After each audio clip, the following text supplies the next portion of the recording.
Speaker madam, सबसे पहले बैठिए ना। नो नो नो, कितना समय सबको दिया, आपके यहाँ से भी 2 लोगों को दिया। नहीं, आप शुरू कर दो मैडम, मैं आपको धन्यवाद देना चाहता हूँ। नो, अभी नहीं, कि कभी मिलेगा मौका। इस महत्वपूर्ण चर्चा में शुरू कर दो। आज 12 बजे से, लगभग 12 बजे से दिन भर चर्चा करने में 6 घंटा, पूरा 6 घंटा इसमें चर्चा हुआ और पूरे पार्टी के नेताओं ने, संसद के सदस्यों ने इस चर्चा में भाग लिया।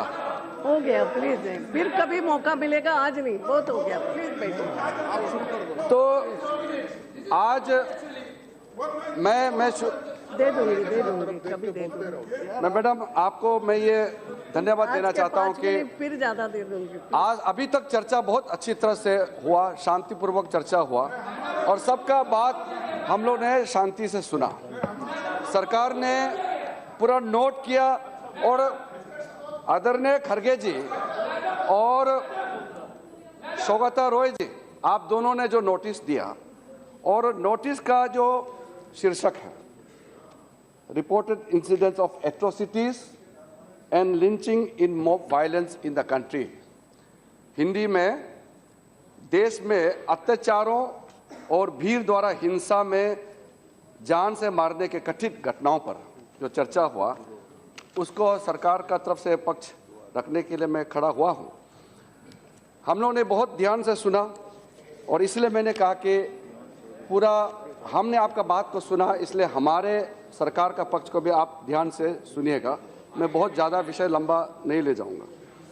हम लोग सब संविधान के प्रति सब समर्पित भाव से मानते हैं और संविधान के मतलब से ही हम लोग चलते हैं। इसलिए जब हम लोग ने ओथ लिया है, चाहे प्रधानमंत्री हो, चाहे मंत्री हो, चाहे हम संसद के सदस्य हैं, हम लोग ने ओथ लिया, तो ओथ लिया है तो संविधान में जो प्रावधान है और उस प्रावधान से जो कानून बना है विभिन्न प्रकार का, उसी प्रकार से ही देश चलता है। संविधान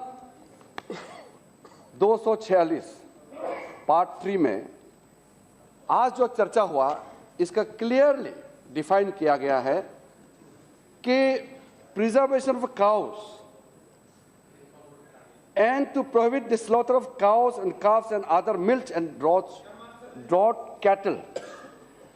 इसका directive principles of state policy में राज्य सरकार को पूर्ण रूप से अधिकार दिया गया है।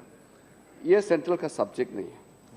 Entry 15 of the state list of the 7th schedule में preservation, protection and improvement of stock and prevention of animal diseases, veterinary training and practice, ये भी स्टेट को दिया गया है। उसके बाद सेक्शन 39 सीआरपीसी में ये क्लियरली डिफाइन किया गया है कि जब भी इस तरह का घटनाएं, any incident related to cattles और बोवाइन और milk cows, milk cattles, if any incident related to that is appeared before any person, he must report it to the nearest magistrate or police officer. And both, based on section 39 of the CRPC, the Ministry of Home Affairs had reminded again the latest.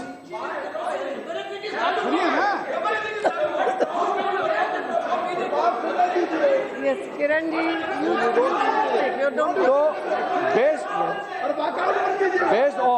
based on the provisions in the law, we have issued clear advisory to all the states and union territories of the country that mob lynching or anything related to that will not be acceptable. So strong action must be taken. Now, Madam, I cannot imagine a situation where the Prime Minister directs a situation, what they are saying, that Prime Minister or the Union government should take over the state administration just because there is one incident. Is it possible? we are functioning under the provisions of the Constitution of India. There is a federal structure which is very well defined. Address to chair. If madam, मुझे इस बात का शुरू से आशंका थी कि वो एक राजनीतिक मुद्दा से ही चर्चा लाया, वो चर्चा में इंटरेस्ट नहीं है। नहीं तो मैं जब यहाँ कोई विवादित बात नहीं कर रहा हूँ तो फिर भी ये क्यों चिल्ला रहे हैं? जब मैं संविधान का दायरे में जो प्रावधान है इसी को बता रहा हूँ तो ये बीच बीच में उठ करके जो हंगामा करना, इससे पता चलता है कि इसको इस मुद्दे से कोई मतलब नहीं है, उसको एक राजनीतिक मुद्दा चाहिए था। और जिस तरीके से इन्होंने आज बेबुनियाद बातें कही, जिस तरीके से टॉपिक से बाहर जाकर के इन्होंने बात किया, फिर भी हमने उसको टोका नहीं, हमने इसका बात को ध्यान से सुना मैडम। और आज जब मैं संविधान के अंदर में जो प्रावधान है इसी को मैं उल्लेख कर रहा हूं, तब भी इनको तकलीफें होते हैं। मैं सिर्फ इतना कह सकता हूं, अगर आप इसको सिर्फ एक राजनीतिक मुद्दा बनाना है तो फिर समय मांग करके सदन में आपने चर्चा क्यों मांगा? जब आपने चर्चा मांगा तो चर्चा को सुनने के लिए भी, उसका जवाब के लिए भी आपको तैयार रहना चाहिए। मैं एक दो बातें मैडम बताना चाहता हूं। सबसे पहले जब मैं एट्रोसिटीज का बात करता हूं मैडम, ये जब आंकड़े इसके पास आंकड़े पहुंचेंगे और आंकड़े देशवासियों के पास पहुंचेंगे, इसका पोल खोलेंगे, आज जो ये मुद्दा उठा के आया है सब नंगा होंगे, क्योंकि हमारा सरकार ने जो किया है हम एक तथ्य के आधार पर हम बोल रहे हैं। और इन्होंने प्रधानमंत्री जी को बदनाम करने के लिए जो तरह तरह से एक मुद्दा बनाते हुए एक डिजाइन के साथ एक देश भर में हवा खड़ा करने का जो कोशिश करता है, इसको समय समय में जनता ने जवाब देते आ रहे हैं। हम जब विपक्ष में थे मैडम, हम विपक्ष में थे, तब इन्होंने यहाँ सत्ता में बैठ करके इन्होंने जिस तरीके से इस देश को एक अपने तरीके से जो एक दृश्य दिखाया, उसमें उन्होंने सेकुलरिज्म के नाम पे उन्होंने ऐसा मजाक किया, और आज मैं उसका जवाब देना चाहता हूं। और मैडम, सबसे पहले मैं आंकड़ा देना चाहता हूं। हम जब 2014 में हम सत्ता में नहीं आए थे, मैं एक उदाहरण के तौर पर बताना चाहता हूं। महाराष्ट्र में हमारा सरकार नहीं आए थे, दिल्ली में केंद्र में हमारी सरकार नहीं आए थे। उस समय जो कुछ घटनाएं मैं आपको बताना चाहता हूं। आपको उसमें मॉब लिंचिंग दिखाई नहीं दिया था क्या? मैं उदाहरण के तौर पर आपको बताना चाहता हूं। 2014 में वेस्ट बंगाल का घटना, उसके बाद महाराष्ट्र में जनवरी दोंडाईचा गांव में जो घटना हुआ, ये शुरू से ये यही चाहते हैं, भागने वाले हैं, इसलिए ये बहाना बना रहे हैं।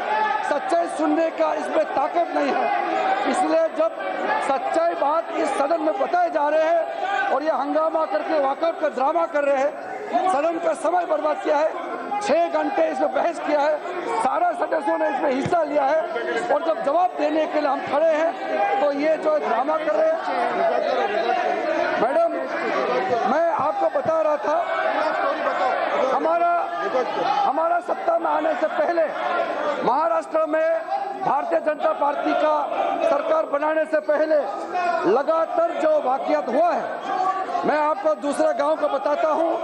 सिंगायत गांव में 2014 17 मार्च को जलगांव जिले में जो घटना हुआ, उसमें कितने हिंदू और मुस्लिम के बीच में जो दंगा हुआ, उसमें बीफ कैरी करके ले गया, इस तरह का कोई इंसिडेंट लेकर के।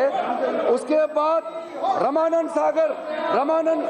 रमानंद नगर में महाराष्ट्र के जलगांव जिले में उसमें एक टेम्पो में कुछ सामान मीट ले जा रहे थे, उसको लेकर के वहां जो दंगा हुआ था, उसके बाद 2014 5 अप्रैल में महाराष्ट्र के तापी टोल नाका में जो कैटल ट्रैफिकिंग के नाम से जो बड़ी घटना हुए थे, इतना एक के बाद एक घटनाएं होते गए। मैंने आपको एक दो से उदाहरण बताया, सभी उदाहरण 2010 से हम कहानी बताएंगे और उससे पहले का कहानी बताएंगे, तो ये जनता के सामने में ये चेहरा दिखाने का लायक नहीं रहेंगे। इन्होंने प्रधानमंत्री जी आने के बाद प्रधानमंत्री जी नरेंद्र मोदी जी ने 2 टूक साफ शब्दों में कहा है कि गौ रक्षक के नाम में 1 मिनट 6 बज गए हैं। मुझे लगता है मंत्री जी का जवाब होने तक हम सदन का समय बढ़ा देते हैं। आगे बढ़ो। मैडम, प्रधानमंत्री जी ने 2 टूक क्लियरली पब्लिक मीटिंग में भी, ऑल पॉलिटिकल पार्टीज मीटिंग में भी, सोशल मीडिया के माध्यम से भी प्रधानमंत्री जी ने क्लियर कट इस बात को कहा है। और मैं आपको 1-2 लाइन प्रधानमंत्री जी के वाक्य का बताना चाहता हूं। मैं कोट करता हूं प्रधानमंत्री जी का, some anti social elements have incited violence in the name of cow protection. Those engage in disturbing the harmony in the country are trying to take advantage of the situation. It has an impact on the image of the nation. The state governments must deal sternly against such anti-social elements. इसके अलावा भी प्रधानमंत्री जी ने और बहुत कुछ बातें कही। इससे पहले आप बताइए, जो मैंने आपको कहानी बताया, मॉब लिंचिंग, कैटल स्मगलिंग को लेकर के, बीफ के नाम में इस देश में जितना इंसिडेंट हुआ, मैंने कुछ गिनती बताया और कितना आपके सामने में मैं और साबित कर सकता हूं तथ्य, जो हमारे पास पूरा रिकॉर्ड है।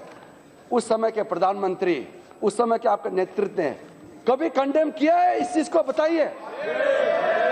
हमारा प्रधानमंत्री जी ने कंडेम किया है और राज्य सरकार को कहा है कि कदम उठाना चाहिए। आपके सरकार, आपके प्रधानमंत्री तो कभी एक शब्द भी इसका जिक्र नहीं किया। आपने कभी इसको इश्यू बनाया? आपने समय समय में जो इश्यू बनाया, मैं आपको 2 मिनट बाद में उसको बताता हूं, लेकिन आपने एट्रोसिटीज के नाम लेकर के, दलितों और मुसलमानों का नाम लेकर के आपने जो वोट बैंक का राजनीति किया, मैं आपको बताना चाहता हूं, हमारे सत्ता में आने से पहले भी और सत्ता में आने के बाद भी पूरा हमारे पास तथ्य है, हमारे पास फिगर्स है। फिगर्स आपके सरकार का भी था, हमारे सरकार का भी है। ये फिगर हमने नहीं बनाया। और मैं दलितों का बात करता हूं, ये एक ट्रेन है इस देश में, काफी सालों से एक ट्रेन चलते आया है। There is a trend which is not created by any government, ये चलते आया है। इसमें सबसे ज्यादा शेड्यूल कास्ट के ऊपर में जो एट्रोसिटीज हुआ है, वो उत्तर प्रदेश नंबर 1 रहा है 2016 का रिकॉर्ड के मुताबिक। 2016 हमारा सत्ता आया है भारतीय जनता पार्टी का 2017 में। 2016 तक का जो रिकॉर्ड है, उसमें number 1 Uttar Pradesh, number 2 Bihar, number 3 Rajasthan, number 4 Madhya Pradesh, number 5 Andhra Pradesh. और ये हमारा सत्ता में आने से ये फिगर बदला नहीं है। ये कई सालों से ये जो स्टेट में सबसे ज्यादा संख्या में ये घटनाएं हुए हैं, वो वही स्टेट का घटना है। सरकार कभी मायावती का रही, कभी मुलायम जी का रहे, अखिलेश जी का रहे, वो फिगर वो सेम रहा है। वैसे ही अलग अलग राज्यों का भी, तेलंगाना का भी, आंध्र प्रदेश का भी सरकार बदलने से फिगर बदला नहीं है। यानी कि एक ट्रेंड, घटनाओं का जो घटनाक्रम जो हुआ है, वो एक हिसाब से चलते काफी सालों से आए हैं। उसके बाद मैडम, मैं आपको सेक्शन 153A और 153B के तहत जो कम्युनल एंगल जो आप लोग दे रहे हैं, उसके मैं बात बताना चाहता हूं। अभी केरला के जो कम्युनिस्ट के एमपीज और कांग्रेस के एमपीज भाग गए हैं, वो सुनते तो अच्छे थे। 2014 आपने बार बार कहा है कि हमारा सत्ता आने के बाद ये घटनाएं जो है वो शुरू हुआ है, पहले घटनाएं नहीं होते थे। और मैंने आपको बाकी चीज का जो बताने वाले हैं वो बाद में बताऊंगा, लेकिन केरला में 2014 में पहले कांग्रेस का सरकार थे, फिर लेफ्ट पार्टी का सरकार आए। सबसे ज्यादा हिंदुस्तान में कम्युनल जो वायलेंस हुआ है, और सेक्शन 153 और 153A 153B में जो दर्ज किया गया है, हिंदुस्तान में सबसे ज्यादा इंसिडेंट केरल में हुआ है। अब केरल के लोग कैसे जवाब देंगे? एमपी लोग तो भाग गए हैं, बाहर चले। उनके राज्य सरकार को जवाब देना चाहिए। उसके बाद 2015 में सबसे ज्यादा घटनाएं कम्युनल जो वायलेंस, एक कम्युनल नेम से जो क्लैशेस हुआ है, वो सबसे ज्यादा घटनाएं हुआ है उत्तर प्रदेश में, दूसरे नंबर में हुआ है तेलंगाना, और तीसरे नंबर में हुआ है कर्नाटका। अब कर्नाटका का भी हमारा खड़गे जी और बाकी सब चले गए हैं। और 2016 में ये घटनाएं सबसे ज्यादा हुआ है उत्तर प्रदेश, और दूसरी सबसे बड़ा घटना नंबर 2 में रहा पश्चिम बंगाल। ये फिगर मैं आपको दूंगा, ये पश्चिम बंगाल में हुआ, ये फिगर मेरा नहीं है। और तीसरे नंबर में केरला हुआ है। ये फिगर हमारा नहीं है, ये ऑफिशियल फिगर है। ये स्टेट का ये फिगर आप ही देते हैं। स्टेट देता है। मैडम, ये जो फिगर है, ये फिगर राज्य सरकार से ही मिलता है, हम अपने आप दर्ज नहीं करते हैं। इसलिए अगर if you dispute this figure, you are disputing the figure of the government of West Bengal. अगर अध्यक्ष महोदय, अगर तथागत दादा इस फिगर को सौगता रॉय दादा इस फिगर को डिस्प्यूट करते हैं, इसका मतलब वो अपना सरकार का फिगर को डिस्प्यूट कर रहे हैं।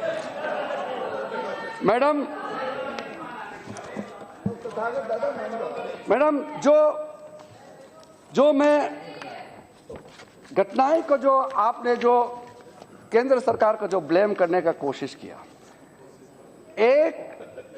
एक जो नोटिफिकेशन जारी हुआ, जो अभी सुप्रीम कोर्ट ने उसको स्टे किया हुआ है, मद्रास हाई कोर्ट ने उसको स्टे किया, जिसको बाद में फिर से सुप्रीम कोर्ट ने ऑल ओवर कंट्री में इसको स्टे दिया गया है। इसलिए सब जुडिस होने के कारण मैं उस विषय में ज्यादा लंबा से नहीं जाना चाहता हूं। लेकिन आप राज्य सरकार और केंद्र सरकार को मिलकर के काम करने के लिए अच्छा सुझाव देने के बजाय आप खामखा इसको बार बार प्रधानमंत्री जी को टारगेट करके, केंद्र सरकार को टारगेट करके आप क्या प्राप्त करना चाहते हैं? आप चाहते हैं क्या प्रधानमंत्री पूरे देश का जो फेडरल स्ट्रक्चर को तोड़ के स्टेट गवर्नमेंट को अपने हाथ में ले लो? ये हो नहीं सकता है मैडम। एक सिस्टम के तहत हम चल रहा है, और हम होम मिनिस्ट्री जब जरूरत पड़ता है, हमको लगता है कि हमको इंटरवीन करना चाहिए, एडवाइजरी जारी करना चाहिए, मदद देना चाहिए, हम समय समय पे राज्य सरकार के साथ तालमेल रहा है। हमारा वरिष्ठ मंत्री राजनाथ सिंह जी ने जब जरूरत पड़ा टेलीफोन से मीटिंग कॉल करके राज्य के साथ में संपर्क रहा। हमारे वरिष्ठ अधिकारी जो गृह मंत्रालय में जो अधिकारी लोग हैं, वो समय समय में राज्य सरकारों से तालमेल में काम करता है। स्टेट का अपैरेटस और सेंटर का जो मशीनरी है, उसमें कोई विरोध आभास नहीं है। विरोध आभास सिर्फ राजनीतिक दृष्टि से जो हम लोग बोलते हैं, इश्यू बनाते हैं, वहां पे विरोध आभास है। सरकार, वहां का राज्य सरकार के जो मशीनरी है, सेंट्रल गवर्नमेंट की मशीनरी है, उसमें तालमेल है।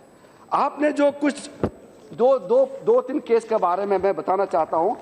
केसेस तो बहुत हुए हैं, पूरा कहानी भी बहुत है, लेकिन जो खड़गे जी ने हम लोगों को पूछा कि आपने कार्रवाई क्या किया, मैं आपको दावे के साथ कहता हूं, इतना स्विफ्ट एक्शन हमारा निगरानी में हम लोग जहां भी देखते हैं, मैं राज्य सरकार का प्रति उनका बिहार से मैं बोल रहा हूं कि इतना क्विक एक्शन इससे पहले हमने देखा नहीं है।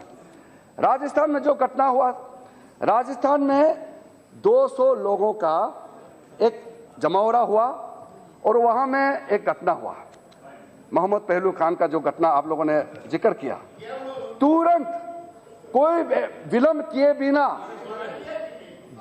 विलंब किए एफआईआर लॉन्च किया, और 5 लोगों को तुरंत गिरफ्तार किया गया है।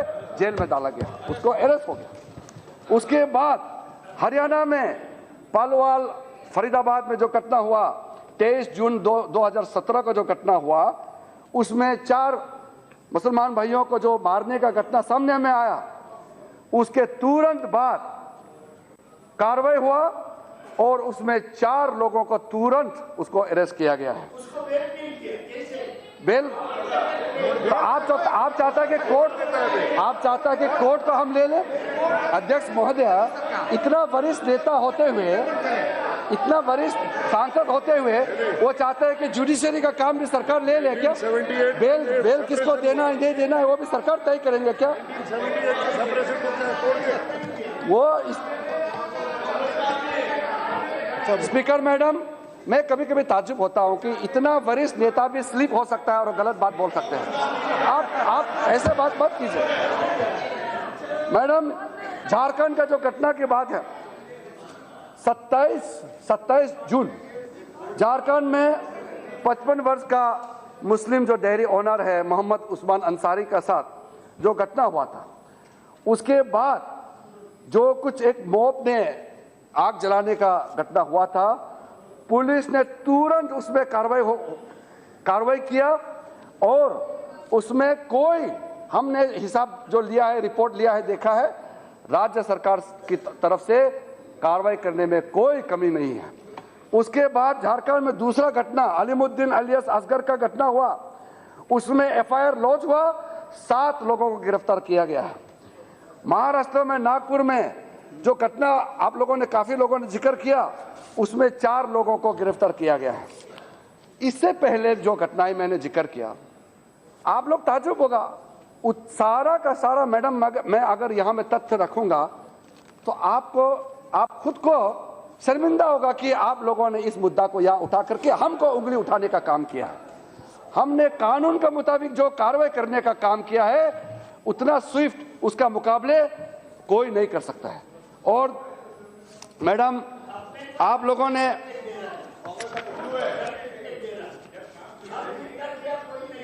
मैडम,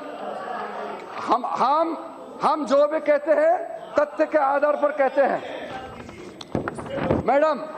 उसके बाद तथागत जी जब हाउस से बाहर मिलते हैं तो बहुत अच्छा होता है, स्वागत रहे। आप ऐसे बिहेव करते हैं, आपके नाम भी मैं भूल जाता हूँ। स्वागत दादा, आप हाउस से बाहर जब भी मिलते हैं तो आप इतना अच्छा से व्यवहार करते हैं, इतना लर्नेड, इतना अच्छा आपका एक जेंटलमैन का व्यवहार करते हैं। सदन में आता है तो आप कांग्रेस लोग से मिल करके आप क्यों बिगड़ जाते हैं, मुझे समझ में नहीं आता है। आप एक जानकारी आदमी है और एक अनजान की तरह आप बात मत कीजिए।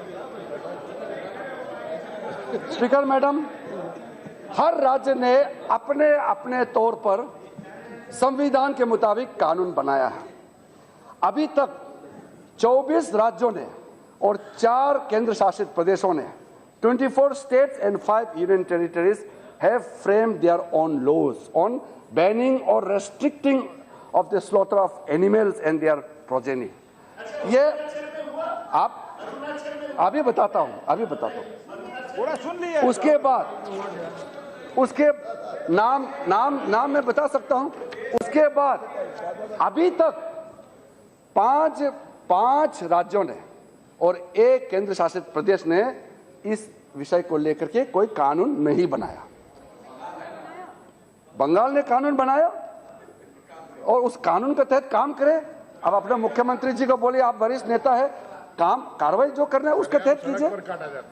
ये जो 5 राज्य है, जिसमें केरल भी है, 5 राज्य और 1 यूनियन टेरिटरी जो कानून नहीं बनाया, वो अपने हिसाब से कानून बना सकते हैं, क्योंकि संविधान में वो उसके दायरे पे है। वो किस तरह से कानून बनाना है उसके ऊपर है। और आपको ये जानकारी मैं देना चाहता हूं कि हर राज्य का कानून एक दूसरे से भिन्न है। लॉ का जो प्रोविजंस है सारा राज्यों का एक समान नहीं है, और उसके तहत जैसे वो कार्रवाई करना चाहता है वो कर सकता है। उसमें हम हस्तक्षेप नहीं कर सकते, क्योंकि clear cut directive principles of state policy के माध्यम से और जो स्टेट सेंट्रल लीज का बाइफरकेशन सब्जेक्ट के मुताबिक से और जो आर्टिकल 246 पार्ट 3 में जो पावर दिया गया है लेजिस्लेचर का पास एब्सोल्यूट पावर है, उसके तहत हम हस्तक्षेप नहीं कर सकते हैं। लेकिन जब देश में एक छवि खराब होता है, माहौल खराब होता है, तो हमारे होम मिनिस्ट्री के माध्यम से हम जरूर एडवाइजरी जारी करते हैं और हम रिपोर्ट लेते हैं। मैडम, आज इस चर्चा के दौरान काफ़ी एलिगेशन लगाया और काफ़ी बातें को घुमा फिरा करके हमारा ऊपर आरोप लगाने का कोशिश किया।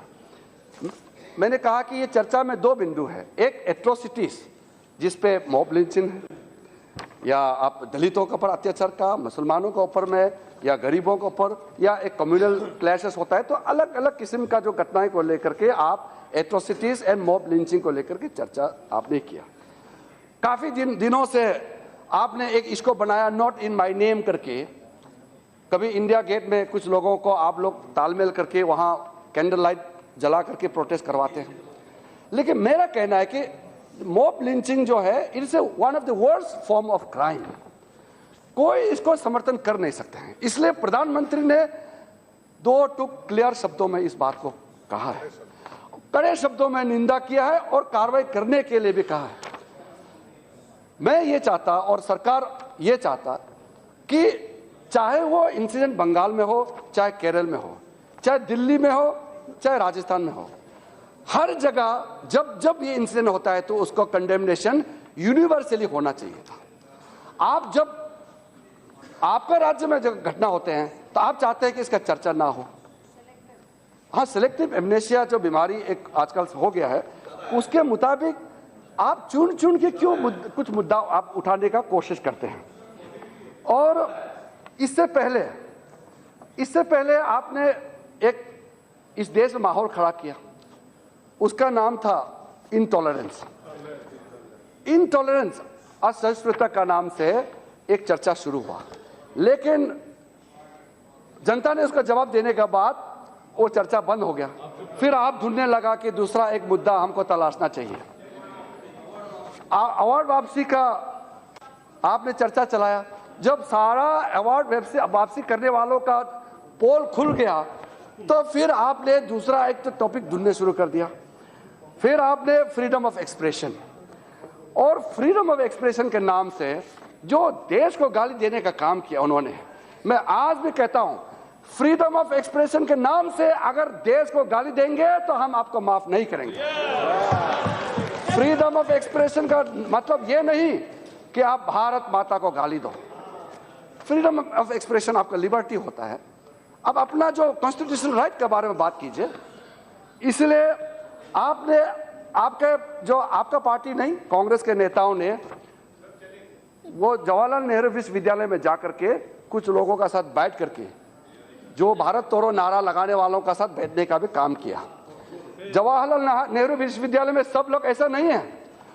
जवाहरलाल नेहरू विश्वविद्यालय में मेजॉरिटी लोग वहां देशभक्त लोग ही हैं, वहां सब पढ़ने जाते हैं, लेकिन वहां का माहौल कुछ लोग ही खराब करते हैं। इसलिए हम जेएनयू को पूरा का पूरा हम ब्लेम नहीं कर सकते हैं। उसके बाद इस सदन में दिल्ली में जब चुनाव हो रहे थे, आम आदमी के हमारा साथी लोग बैठे हैं, चर्च को अटैक किया करके मैं खुद ताजुब हो गया। 4-5 दिन तक टेलीविजन में एक ही न्यूज चलते रहा कि सारा गिरजाघरों को, चर्चों को तोड़े जा रहे हैं दिल्ली में। तो मैंने बहुत चिंतित हुआ। हमारे ईसाई भाइयों के साथ मीटिंग हुआ। मैं बोलता हूं कि तुरंत हम इसको कार्रवाई करेंगे। राजनाथ जी से भी मिले, राजनाथ जी ने भी मीटिंग बुलाया। मैंने तुरंत दिल्ली पुलिस कमिश्नर को बोला कि ये क्या बात है, मीडिया दिखा रहे हैं 4-5 दिन से कि दिल्ली में सारा जो चर्चों को ढूंढ के तोड़े जा रहे हैं, रिपोर्ट दो। और जब रिपोर्ट सामने में आया तो हमने सारा धर्मों का हमने रिपोर्ट मांगा। कम से कम 3 से 1 साल का घटना मैं बता रहा हूं। 300 से ज्यादा मंदिरों के साथ, यहां मंदिरों मतलब मंदिर के अंदर बाहर उससे जुड़े हुए घटनाएं हुई। कम से कम 30 से ज्यादा जो हमारा यहां सिखों का गुरुद्वारा है, गुरुद्वारा से जुड़े हुए घटनाएं हुए। और 40-50 का हमारा मस्जिदों में उससे जुड़े हुए घटनाएं हुए। चर्च का 4 घटनाएं सामने में आया, तो मैंने कहा कि क्योंकि टेलीविजन सिर्फ चर्च का ही दिखा रहे हैं तो चर्च का 4 घटना को हमको बताइए कैसे हुआ। और उसमें जब पता चला कोई संयोजित तरीके से कोई मॉब जाकर के किसी चर्च में कोई अटैक नहीं हुआ।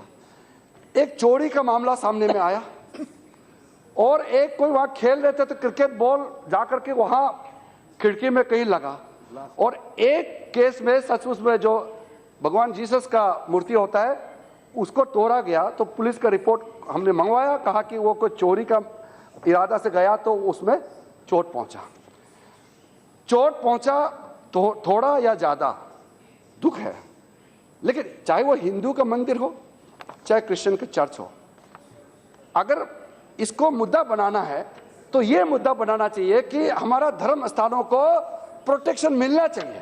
लेकिन देश भर में जो आपने ऐसा एक माहौल खड़ा किया और विश्व भर में आपने कहा ना हिंदुस्तान का छवि को खराब करने की कोशिश किया, हिंदुस्तान का छवि को सबसे खराब सबसे बर्बाद करने की कोशिश आप लोगों ने किया है।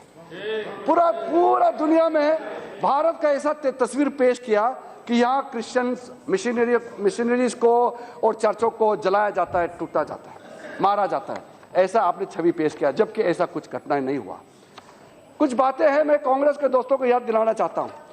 मैं अभी वो भाग गए, लेकिन बाद में उसको बताऊंगा। वो चले गए लेकिन उसको बताऊंगा कि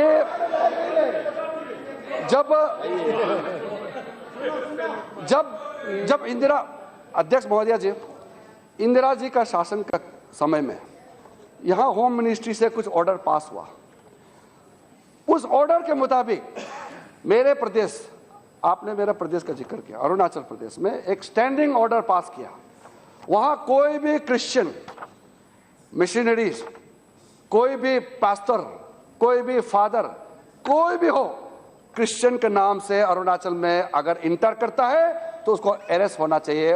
ये ऑर्डर कांग्रेस के समय में पास हुआ। मदर तेरेसा को जब वो अरुणाचल जाना चाह रही थी, उनको मना किया कि आप कहीं भी जा सकते हैं, अरुणाचल प्रदेश नहीं जा सकते हैं। ये ऑर्डर कांग्रेस के समय में पास किया। और अभी वहां से हम लोगों को बदनाम करते हैं कि बीजेपी आने के बाद सबको हिंदू बनाएंगे, क्रिश्चियंस का प्रोसिक्यूशन हो रहा है। आप मुझे बताइए कि भारतीय जनता सरकार आने के बाद अरुणाचल प्रदेश में एक भी ईसाई को, हमारे क्रिश्चियंस भाई बहनों को एक भी प्रोसिक्यूशन हुआ है तो मैं पद से इस्तीफा दे दूंगा। लेकिन कांग्रेस को ये जवाब देना पड़ेगा। हजारों लोगों को जो जेल डाला, घर जलाया दिया गया, जो क्रिश्चियंस के मशीनरी का जितना भी जो फंक्शनरीज को जो टॉर्चर किया और उस समय घर जला दिया गया, उसके लिए क्या कभी कांग्रेस माफ मांगेगी? आपका जो कारनामा है, आपका जो करतूत है, उसको तो आप छुपा के रखते हैं। और आप जब इस सरकार के खिलाफ बोलने के लिए कुछ नहीं है। भ्रष्टाचार सबसे बड़ा मुद्दा था आज से 3 साल पहले। प्रधानमंत्री आदरणीय नरेंद्र मोदी जी आने के बाद भ्रष्टाचार का इश्यू तो खत्म हो गया है हमारा केंद्र सरकार का डिक्शनरी से। तो आपके पास कोई मुद्दा नहीं है तो आप ये इंटॉलरेंस, अवार्ड वापसी, और आज आप मॉब लिंचिंग के नाम से 6 घंटा इस सदन में आपने बहस लेकर के आने का काम किया। हम भागने वाला नहीं है। अगर हम तो वॉकआउट भी नहीं करते हैं। और मैडम आपको अच्छा से मालूम है, हम जब यहाँ 2004 से हम लोग जब अपोजिशन में एमपी थे, हम जब प्रोटेस्ट करते भी थे तो हम बहुत ही शालीनता से प्रोटेस्ट करते थे। और ये चेयर्स हम लोग बाहर जाते नहीं थे, जबकि हमारा नंबर में ज़्यादा फर्क नहीं था। हमारा 137 था, कांग्रेस का 145 था, करीब बराबर नंबर था। फिर भी हम लोग जबरदस्ती करके यहाँ नहीं आते थे और स्पीकर के ऊपर में कागज नहीं फेंकते थे। हम लोग डेमोक्रेटिकली डिसिप्लिन के साथ हम लोग बहस में हिस्सा लेते थे। लेकिन आप लोगों ने कैसे ठोकते थे हमको। आपका एक वरिष्ठ मंत्री ने कहा कि हम सारा लोगों को बुलाएंगे मीटिंग में, बीजेपी को नहीं बुलाएंगे। हम लोग इलेक्टेड एमपी है, रिकॉग्नाइज अपोजिशन पार्टी है, फिर भी आप लोगों ने इस तरह का भाषण, इस तरह का वाक्य का इस्तेमाल किया है। और मैडम, ये बहुत बड़ा देश है। मैडम, मैं कितना मिनट और बोलना है? 5 आपको मैं जवाब देना है तो मिनट। मैडम, 1.3 लगभग बिलियन के इस देश में इसमें स्टेट से यूनियन टेरिटरी से काफ़ी घटनाएं हुए हैं और जो गलत घटनाएं हुए हैं वो हम सब मिलकर के उसको खंडन करना चाहिए। इसमें पार्टीशन का बात नहीं आना चाहिए। कोई गलत अगर इस देश में घटना हुआ है तो देश के लिए ये दुखद बात है, इसके लिए कोई पार्टीबाजी का बात नहीं करना चाहिए। और मैडम, इसमें किसी भी राज्य में कोई भी घटना होता है, कोई भी वायलेंस होता है, आप बताइए आज हमारा सरकार नरेंद्र मोदी जी का प्रधानमंत्री बनने के बाद कहीं कोई घटना हुआ है हमने सहायता देने से अगर मना किया है, भेदभाव किया है, तो आप बताइए। हम चाहते हैं कि लॉ एंड ऑर्डर बनाए रखें। लॉ एंड ऑर्डर जो है स्टेट सब्जेक्ट है, उसको हर राज्य सरकार उसको बनाए रखे। हम लोग ये चाहते हैं और उसके लिए जो भी मदद सहायता केंद्र सरकार से चाहिए हमने कभी मना नहीं किया। लेकिन आप बार बार हमको आरोप लगाते हैं कि हमने इस देश का माहौल को खराब किया है। अध्यक्ष महोदय, देश का माहौल कैसे खराब होता है? देश का माहौल क्या भारत माता की जय लगाने से खराब होता है या भारत को टुकड़ा करो बोलने से खराब होता है? बताइए। देश का छवि या देश का माहौल कब खराब होता है आप बताइए?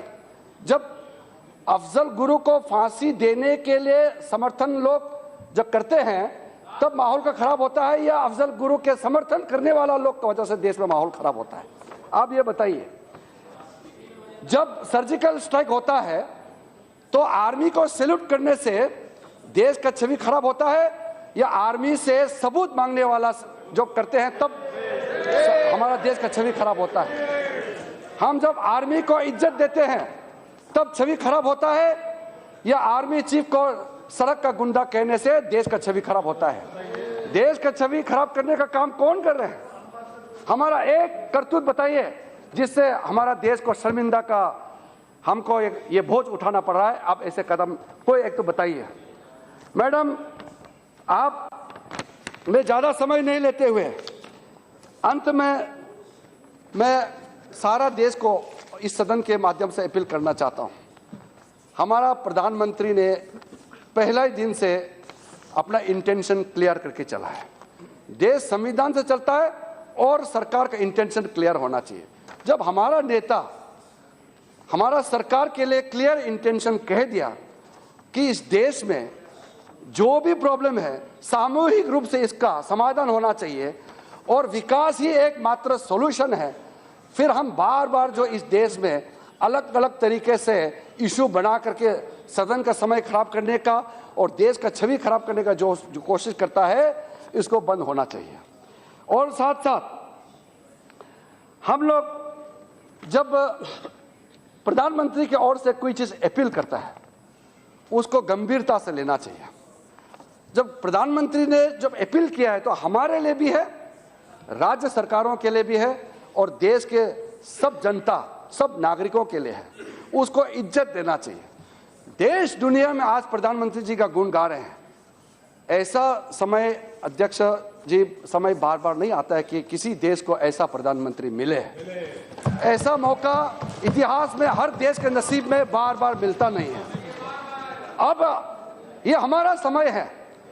विश्व में जब हिंदुस्तान का नाम इतना रोशन हो रहा है, हमारा प्रधानमंत्री का विश्व के सब लोग इज्जत दे रहे हैं, ऐसे समय में हमारा प्रधानमंत्री का छवि को, हमारा सरकार का छवि को बर्बाद करके आप देश का छवि को खराब कर रहे हैं। आप ये चीज़ मत भूलिए। इसलिए मैं आपको एक चेतावनी दे करके अपना बात समाप्त करना चाहता हूं।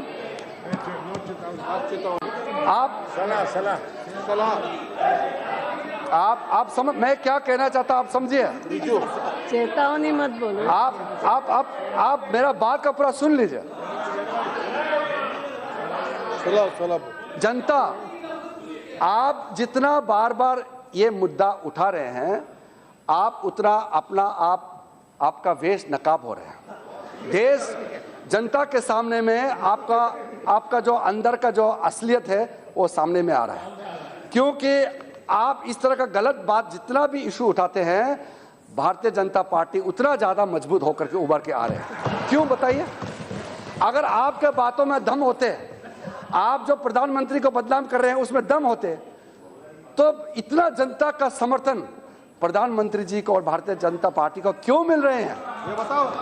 आप इसलिए इस बात को चेतावनी मतलब मैं नहीं दे रहा हूं, जनता के ओर से मैं दे रहा हूं। मेरा तरफ से तो मैं सलाह दे सकता हूं, अध्यक्ष महोदय, मैं आपको सलाह दे सकता हूं कि आप हमको जितना बदनाम करेंगे उतना ही आप खुद बदनाम हो जाओगे। हमारे ऊपर आप एक अंगुली दिखाओगे, आपका 5 अंगुली आपके ऊपर में पड़ता है। आप ये चीज़ मत भूलिए। इसलिए मैं आज इतना अच्छा चर्चा हुआ, बहुत अच्छी माहौल में चर्चा हुआ। आप खड़गे जी और कुछ लोगों ने गलत बात कही है, फिर भी मैं उनसे छोटा हूँ, मैं गाली तो नहीं कर सकता हूँ, मैं इज्जत देता हूँ। इसलिए मैं धन्यवाद देते हुए जितने सदस्यों ने हिस्सा लिया, हमारे ओर से वरिष्ठ रामविलास पासवान जी ने भी चर्चा में भाग लिया, इंटरवेंशन किया, सबको धन्यवाद देते हुए अध्यक्ष जी आपने बहुत पेशेंटली सबका बात सुना, अपना बात कहने का मौका दिया। हुकुमदेव जी ने हमारा पार्टी की ओर से अपना बात को बहुत अच्छी तरीके से उन्होंने रखा। सबको धन्यवाद देते हुए मैं अपना बात को समाप्त करना चाहता हूँ।